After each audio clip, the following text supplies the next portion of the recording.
This database looks at editing the materials database for single elements used to build up composites in the U-value program.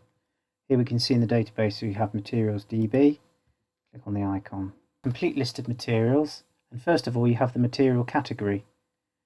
Prior to entering a material, you decide on the category you want to enter the material against.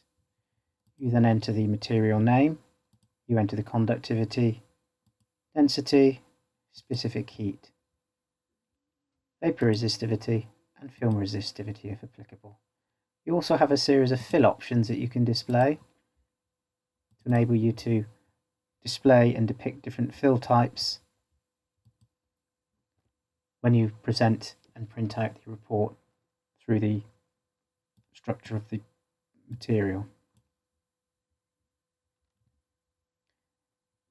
Once you've added your material, all you then have to do is File, Save.